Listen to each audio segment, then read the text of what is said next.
I got the privilege of witnessing peer support in my father. So as a daughter of a father who was a recovering alcoholic, he was very much a pillar of support in the community back in Ireland. Today's guest is Donna Humphrey. Deeply, deeply sadly, our firstborn child, Aisling, was born stillborn. We had everything set up, including our dreams for this new life coming into our life. And then that didn't happen. This woman was standing in front of me and she had survived what had just happened to me. And at that moment in time, I thought I would never come out of that, you know? So peer support saved my life. And why would the baby be taken away from the mother? If mom is depressed and is, has no vitality or vibrancy in her physical effect to baby, then baby can't mirror that and baby can't learn.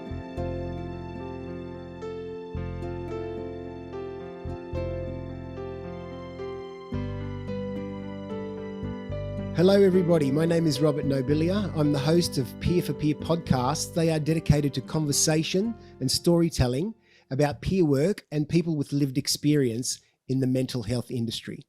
Today's guest is Donna Humphrey. She is a perinatal health worker. Hello, Donna. Hi, Robert. How are you doing?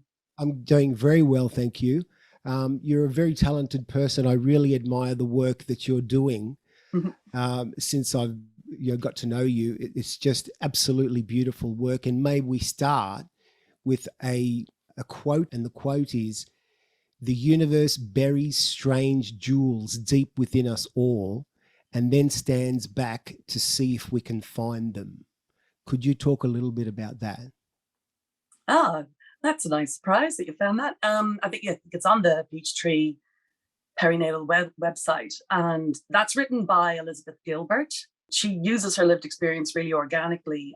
She's a writer, but it was in COVID that she started doing quite a few Instagram posts, and it's her words, but they really resonated with me because I feel like that's life's journey, but particularly if you have lived experience challenges or you've experienced adversity, that finding your way back home to yourself speaks within that little quote to me. Finding your way back to yourself. Yeah, I feel like that's what peer work really elevates and empowers people to do, which is that you are the expert of yourself. And so the answers are within, but we all need guidance about, tapping into where they are and what are the messages, and learning how to deeply listen to ourselves again. And I think that's, from what I understand, you're very good at supplying that guidance. And so one question that maybe for people, for those of us who are new to the terminology, could you explain what's meant by perinatal or perinatal period? Yes. So the perinatal period encompasses both prenatal and antenatal. So it's from pregnancy to 24 months. That's kind of the clinical, version. And our funding at Peachtree varies on who we support, depending on the period of time that they're focusing on from a mental health point of view. So yes, you've got programs for babies that are 0 to 1 and then babies that are 0 to 5. Is that correct? Well, it's the parents of the babies, but absolutely. The earlier years, we have some specialized peer support, which are psychoeducational around really supporting the new parents through that first 1,000 days of navigating parenthood and all of its new challenges. So there's just like peer support where you come with your baby, and that's really organic, and that is to find your peers. And then Peachtree has some beautiful funded psychoeducational and awareness building sessions. So you can get referred to them, and they just have different intentions and purposes, and carry you through different parts of that parenting journey. I understand that you've moved into a role where um, you're sort of managing staff, right, and community, uh, and tell us about how important it is to have skills and awareness and resilience needed for this sort of peer work. Absolutely. I'm not managing anyone yet, but I am training people and kind of mentoring and supporting and co-reflecting with the beautiful staff at Peachtree. And yes, it's been such an interesting experience. I've been working with Peachtree for 2 years, just 1 day a week. But we've really navigated this experience together of understanding what is it, what are the tools, what are the skills, what are the supports that staff need in order to support the parenting community. So it's quite unique. You've got an incredible set of people who have lived experience, who are primary caregivers, and are showing up every day to go in to the arena, the perinatal arena, all over again and support new parents who are having lived experience challenges and navigating parenthood and different adversity. And that requires a lot of resilience and self-care, and it requires a lot of self-awareness, self-compassion, self-insight, self-accountability, and self-responsibility. Wow, that's quite a list. That is fantastic, and I'm sure that if people work towards achieving those qualities, I'm sure that they can, but they are difficult. It's a huge ride to get to that place where you can actually use those tools, isn't it? Yeah, they're kind of like little GPS points for us. We may not. They're kind of little, I suppose, anchors into how we want to be as peer practitioners. Yes. What is the holy grail of us knowing that we're doing this really, really well, I suppose. And so we just pull these to kind of remind us. It's kind of like our base camp, we're around the peer fire, and these are the 5 things that we hold in our intention in our peer practice for ourselves. And then there are other pillars of perinatal peer support that we offer for our community. So there's 2 different things going on. There's the kind of internal resilience building of leadership, keeping us really connected to our values. And then there's what are we and who are we to our community, and what do we offer them? Yes, and they are, sort of serious, the more, not the serious side, but the taking a lot of work side. But what I wanted to ask you about is, how does playfulness come in for you and the work that you do? Oh, I love that, because this work, I've been working in mental health for 11 years now. But I'm, my lived experience is perinatal, but I've been working with Brook Red, which is just a broad spectrum of, mental health recovery. So for me, when things have been heavy, when this work, you get that, you starting to notice your compassion fatigue, or you're starting to feel cynical or jaded, which can happen because, there's a lot of stigma around lived experience work as well, and workers. So you're already swimming upstream. Part of my resilience strategies are the opposite to that heaviness, which is, I call it my ridiculousness. So tapping into that playful, slightly stupid, ridiculous silliness is kind of also a value of mine. I have to, if I've lost her a little bit, I make sure I track back and find those parts that that give me joy in others. And so playfulness is a big one. And so I try to thread that into our training, and we often do some like really silly icebreakers, or at our last team day, we did a couple of minute to winnets where we were all frantically trying to pick up, marbles with straws, and it just drops that Yes. heaviness sometimes, that we need to remember the permission, to be playful and to be light and to role model that's possible again. Yes, and it's a very important thing from what I can see, because as you were saying, how serious it can get. And what I was curious about was how serious that whole sort of thing about parents being competitive. What sort of effects does that have, a positive or negative effect on parenting, that competitiveness? I think what you're speaking to is kind of social media and the expectations of parenthood, and this Mm, ridiculous superficial veneer, this kind of Disney version of parenthood, of how easy and how free flowing, and everyone does it. So there can be a competitiveness around wanting to be the best parent or wanting to be the best mother, and that can sometimes be, you know, I know in my lived experience, a lot of that was self-imposed. I had ideas of what that looked like, and then I would find reasons then to be failing by comparing and being competitive. And so it's a terrible cycle to be on.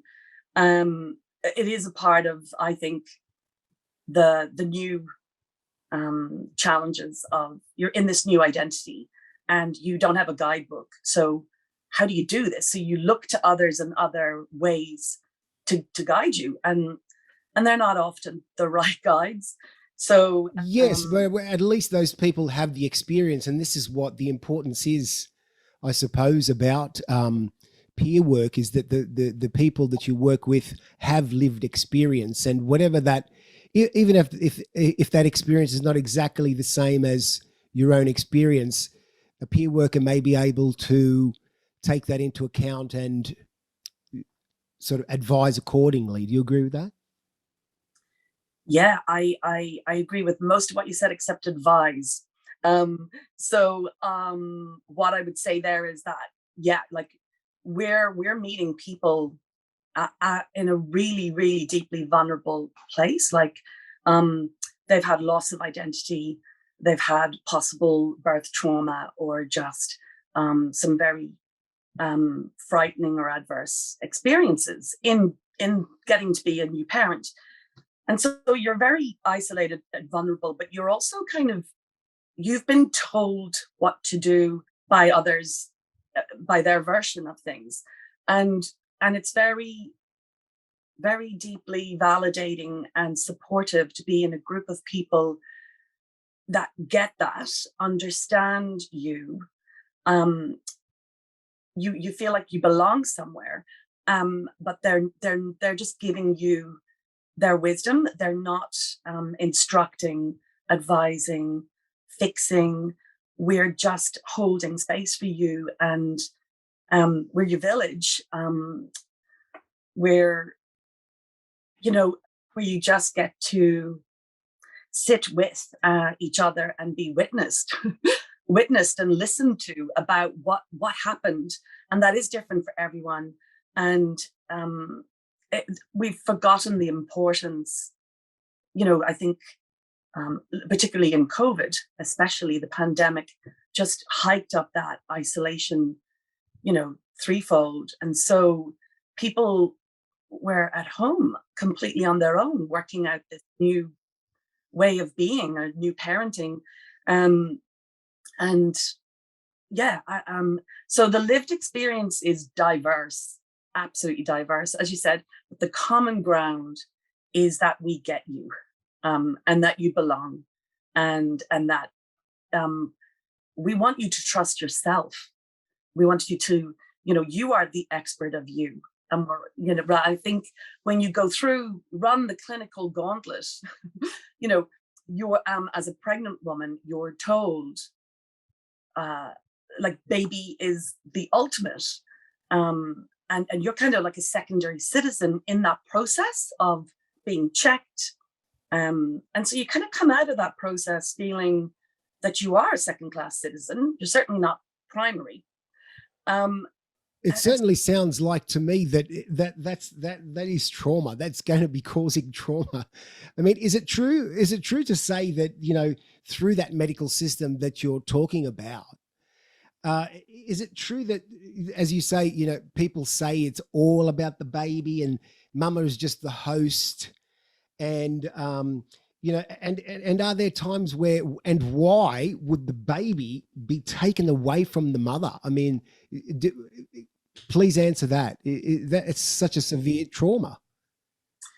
Well, there's a couple of parts to what you're saying there. And I want to just validate, though, that there are people that are treated extremely well and have great experiences. You know, there are some really positive experiences, but if you've probably had some adverse childhood experiences in your life, or have a predisposition to anxiety or depression, then, you know, how you navigate pregnancy, birth, and parenting may have some extra parts to that. And to be, you kind of, it's kind of insidious messaging, you know. I don't mean that you go into the doctor and it's like, you don't matter at all. It's just that you're kind of given messages from a lot of places that you are now not, like, you know, when you're a single person, you have that liberty and lack of responsibility and you're just autonomous. And now all of a sudden you're given this extraordinary responsibility, and you don't know what is happening or what you're doing or what's going to happen. And so that is quite scary. And obviously a lot of mums and parents come through their new parenting experience, so that becomes overwhelming, and it can show up in lots of different ways, in postnatal depression, psychosis, suicidal thoughts, really big feelings. And unfortunately, we live in a world where instead of just being the village and huddling around and listening to what's happening, there's a lot of risk and fear about what mom or dad. There's 1 in 20 men, fathers, experience postnatal depression as well. 1 in 5 of women.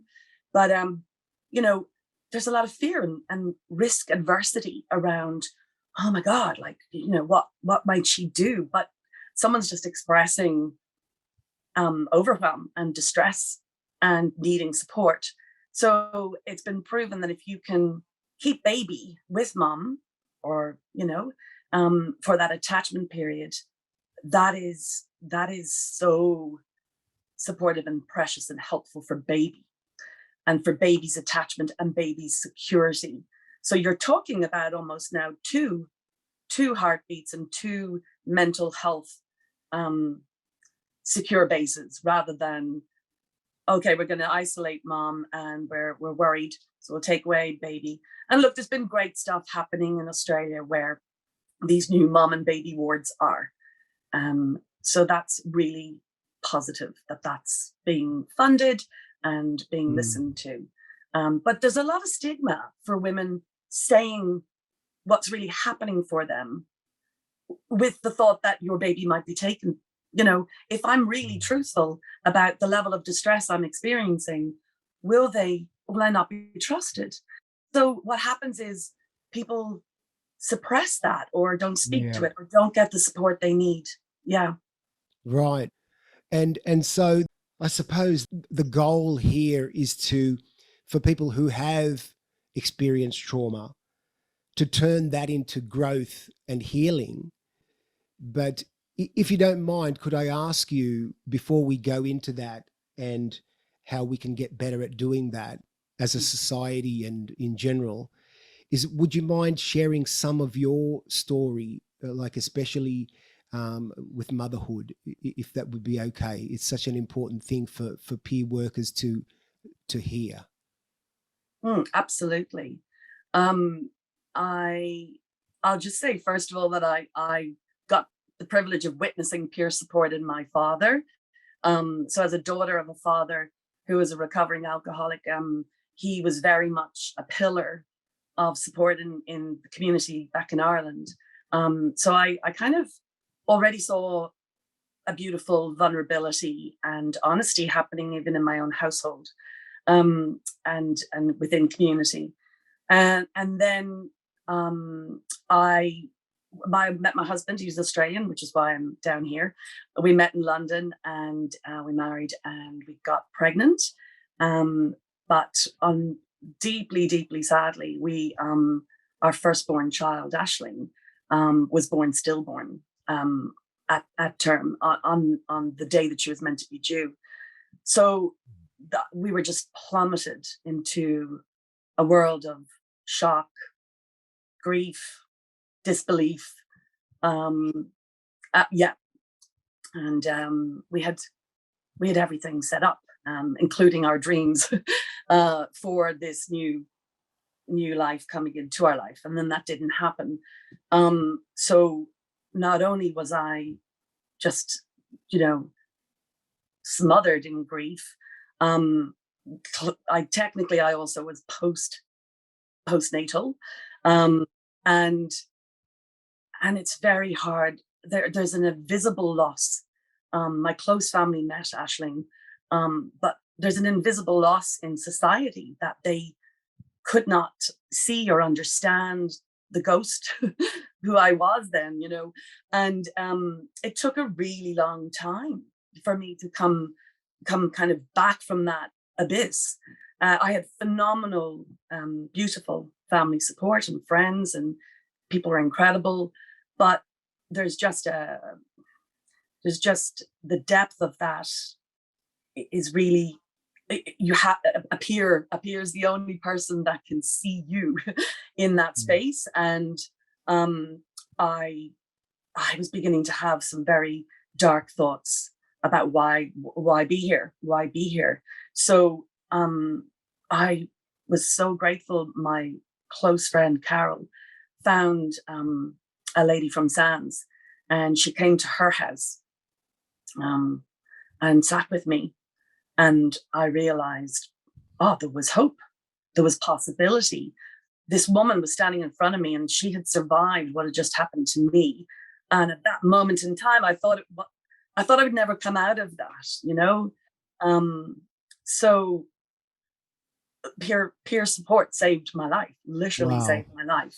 Yeah. And then, strangely, that had my healing experience of grief, and thought I had, grieved fully, but coming to Australia and working in mental health. And I think this is a common thing for lived experience workers.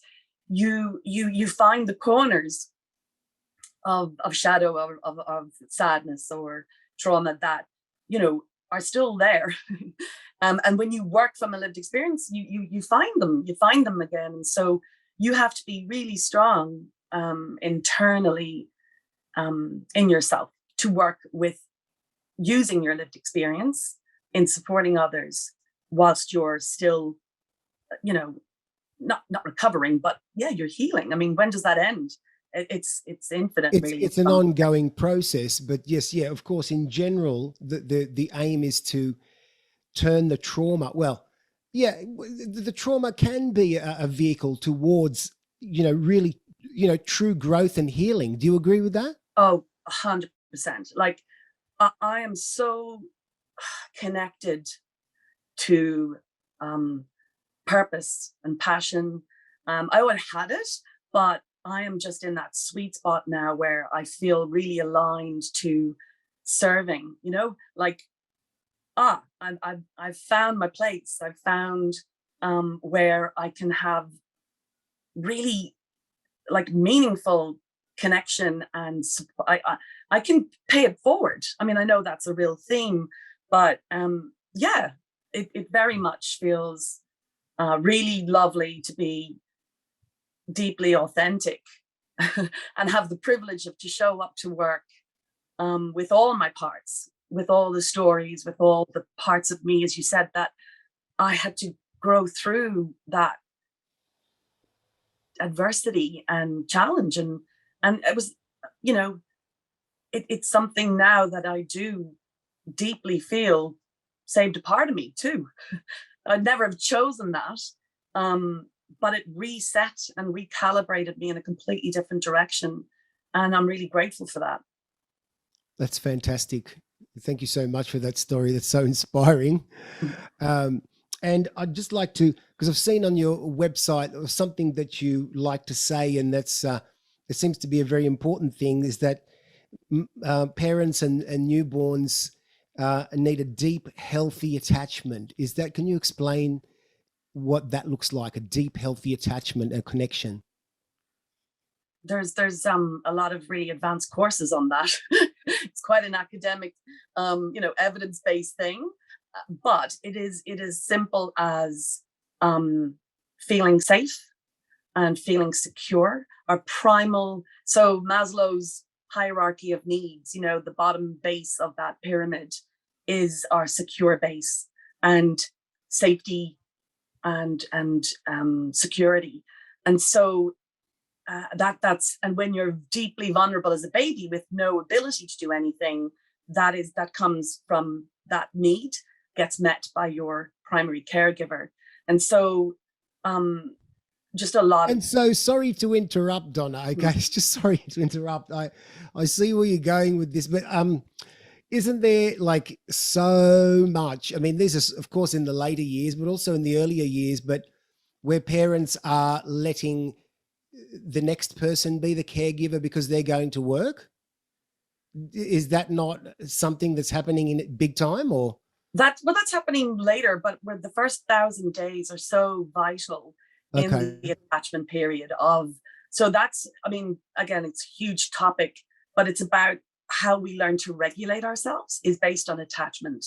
So if I'm securely attached because I got my needs met and I was cared for, and there's a beautiful circle of security program that walks parents through, like baby can't talk, but our face and our visual, our body cues are vital attachment methods. So if mom is depressed and is, has no vitality or vibrancy in her physical effect to baby, then baby can't mirror that, and baby can't learn those regulations. Mm-hmm.